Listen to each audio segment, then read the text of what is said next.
Hi everyone, number one Marmaduke fan here, and I've had a couple winners in a row. Last time I recommended Young Francis, which was a pretty new comic, came out just last year, and I thought it was a really sweet kind of like continuation of the Franco-Belgian tradition. What's interesting about this is a bit older, like from 2004.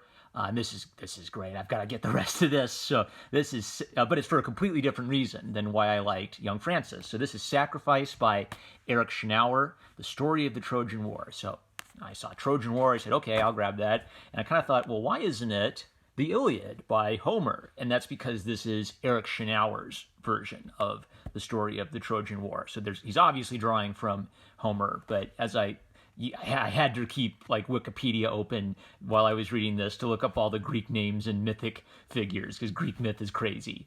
But something that Schnauer is doing is he's taking like these different versions of the myth and he's telling his version of it, which emphasizes the people, the real people who were involved in it, as opposed to like the gods and all their disputes with each other. So he might allude to the gods. It's clear that the characters believe in the gods of Greek myth, but he never shows you the gods doing spectacular Greek god stuff. Sometimes you're left to wonder if there's maybe like a secular explanation for what's going on in the Trojan War, or maybe the gods could be real.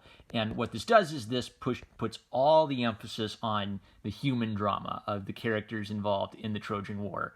And I've got to say, I've read a few versions of the Iliad. Let me think. When I was a little kid, I read like a young adult novel version of the Iliad and the Odyssey that I loved, beautifully illustrated, read it over and over again. I think I tried to read the real version of the Iliad after that. I don't remember if I finished it or not, but it definitely most of it went over my head, except like the basic names and characters. There've also been classics illustrated comic book adaptations of the Iliad. Nothing comes close to this. This is the story of the Iliad, and I would because it has mature themes, I would recommend this to parents of students and maybe older teenagers who need an introduction to the Trojan War. This is Schnauer is fantastic. This is great comic work. So part of the problem with Greek myth is there are so many characters and curses and evil, seedy, sexual misdeeds going on that I think a play-by-play would be kind of pointless. You kind of you read it, you absorb all of it, and by the end of it, you've got like the thrust of it, but it's I make too many Game of Thrones references, but I think that Game of Thrones has an appeal similar to this, and that Game of Thrones has like this broader world to it, and you get swept up into all the death and misery of George R.R. Martin's world. You get swept up into the story of the Trojan War, and I mostly want to talk about how Eric Schnauer does two things. Like he avoids falling into two traps. On the one side, he could fall into,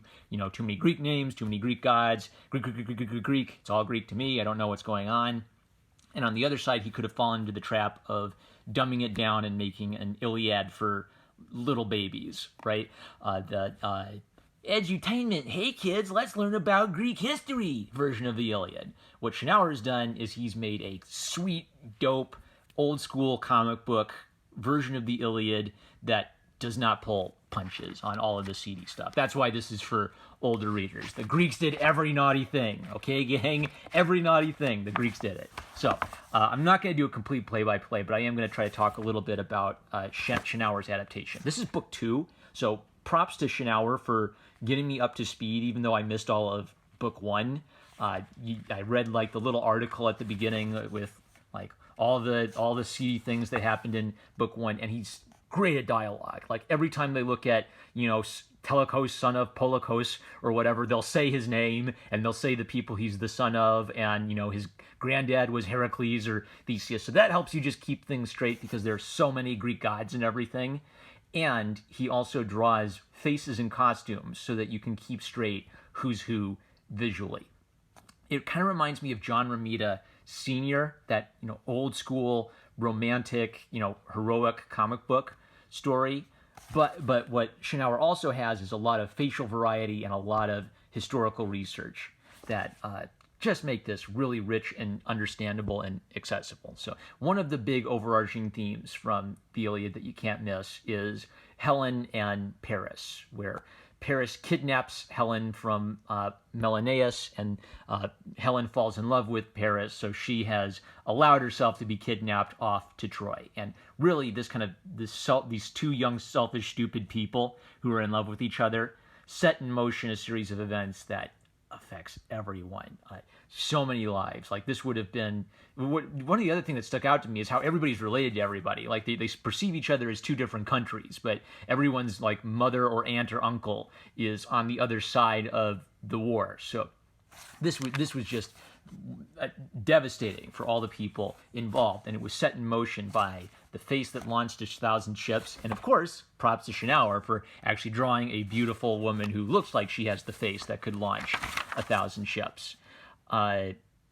Man, so like I said, I don't want to do a play-by-play of every little dinky thing. So let's talk a bit about mature content. So like gods would show up and rape people, like children would get raped by their uncles and killed and fed to their fathers, like all this horrible stuff. So I think Schonauer also does a good job of balancing, like telling us that something bad is happening without necessarily stuffing it in our faces. So if a rape is going on, he explained to us that this like God showed up and raped these kids, and now they're cursed to, be not believed no matter what they prophesy about the doom of Troy, right? So he does a good job of like showing you the impact of that without like stuffing like some gross, porny like X-rated shots in your face. This is definitely a PG-13, hard PG-13.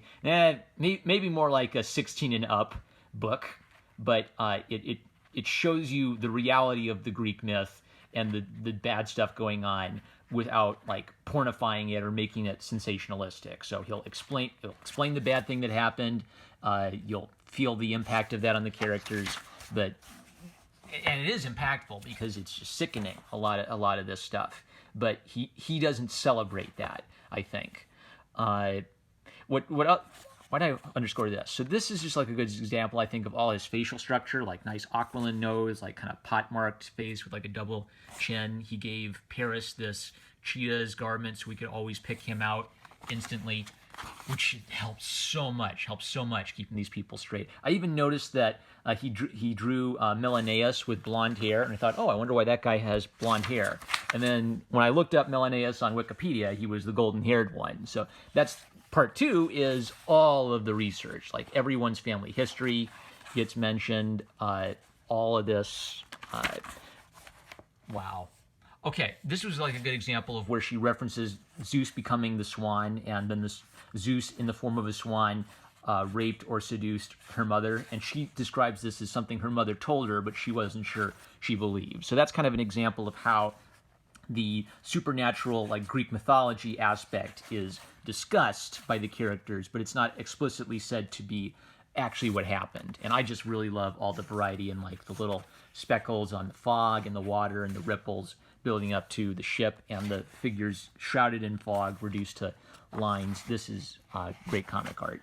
There's also this like huge battle scene where things will just get quiet, and you'll just kind of like see the tragic misunderstanding that led to the battle, and then several pages of it all going down. Something that sticks out to my mind is this kind of shows the emotions of these characters, and you can identify with their emotions, but then you start to understand what a different people they were from us. Oh yeah, this is like an example of what would life have been like without Christianity? What were people like without Christianity? And like the characters will do things that like don't make sense to you as a modern person, but make sense to them.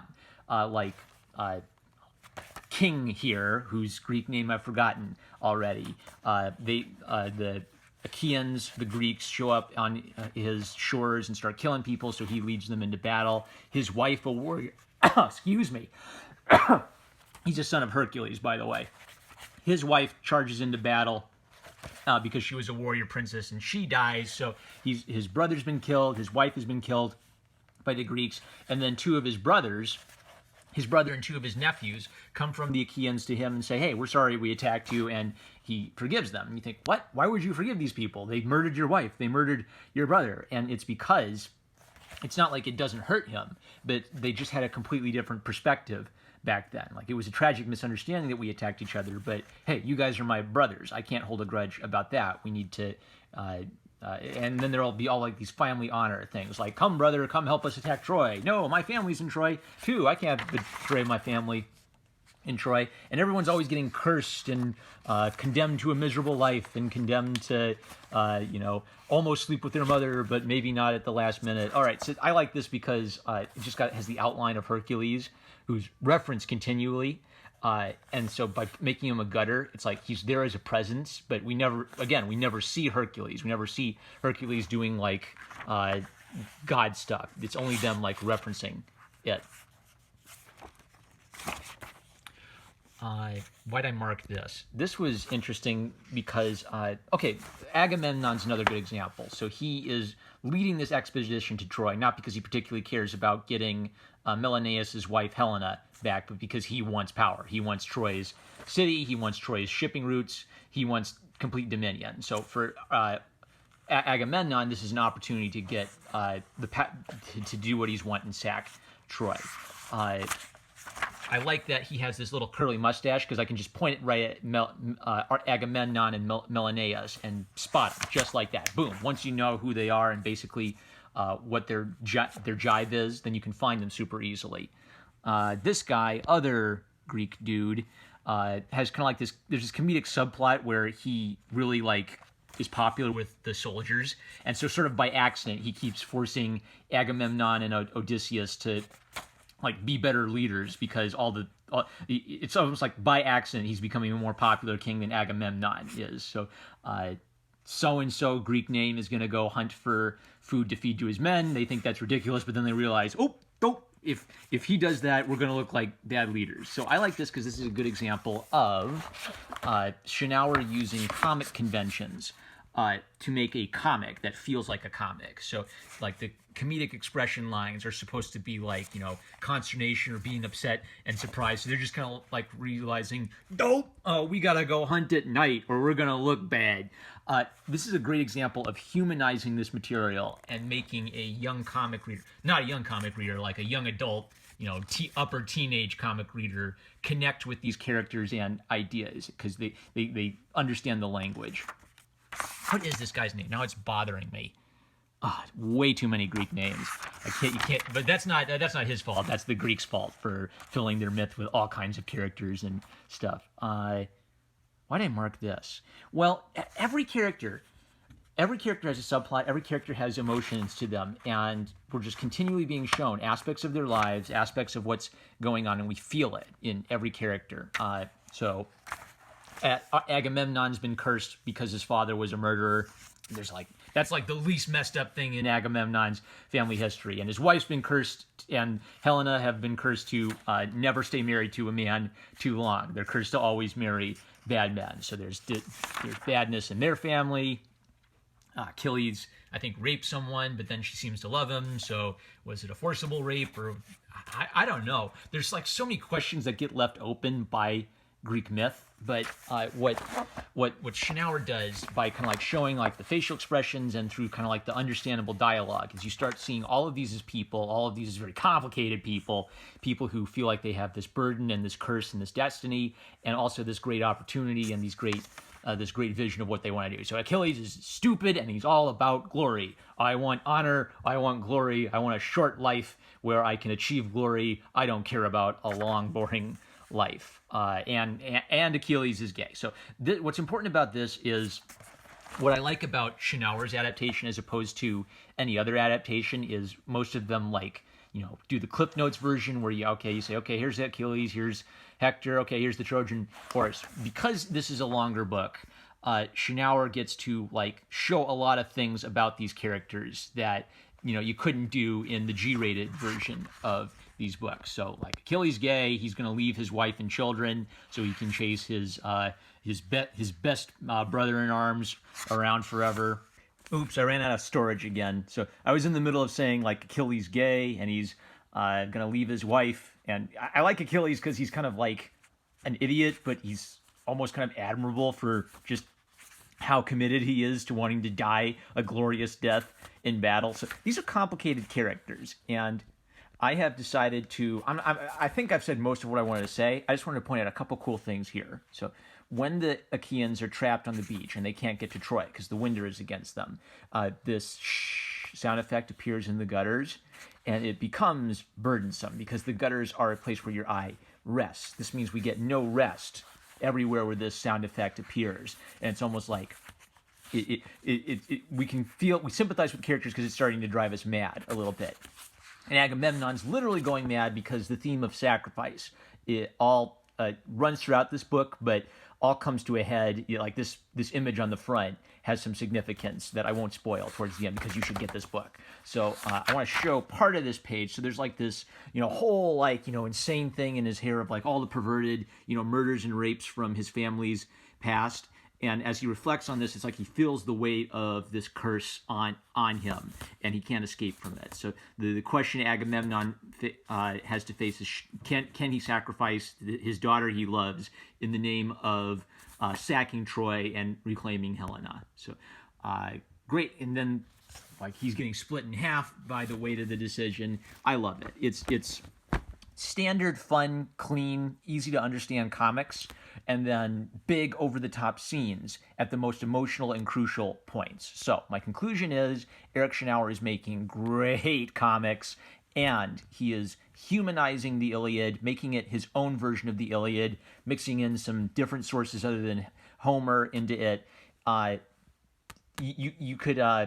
You could use this as an introduction to the Iliad. The real Iliad's different because like the gods show up in the Iliad and don't show up here. I think this is a worthy introduction to the Iliad for a mature young reader. If you're trying to introduce them to the Greek classics, I think this would be worth reading on its own, not just as like the dumbed down, hey kids, it's the comics version of the. I think this is just worthy of reading on its own if you have any interest in Greek culture whatsoever, and this might actually get you interested in Greek culture. So I will be hunting for the rest of this. Let's do a video game giveaway. So the first video game is Rapture Rejects by Cyanide and Happiness. I think this one is rated M, so you should be over 16 years old or have a parent's permission. Just type a comment with the words Rapture Rejects in it. I will be giving away a Steam code for this game, as well as a exclusive outfit. That's like a Safari outfit for this game. Also, I'm giving away Rock of Ages 2, Bigger and Bolder, which is a rock racing, tower defense, art history game with a Monty Python sense of humor. I'm not going to lie, I almost kept this one because of the art history angle, but honestly, I don't know. It's weird. It looks like a lot of fun. If Rock of Ages 2, Bigger and Bolder looks like your thing, just write a comment with the words Rock of Ages in it to enter to win this game on Steam. With that, I'm #1 Marmaduke fan. I love you guys. If you like these vids, why don't you like, comment, subscribe, click the bell to receive notifications, and check out my Subscribe Star to support this channel. And I will catch you later.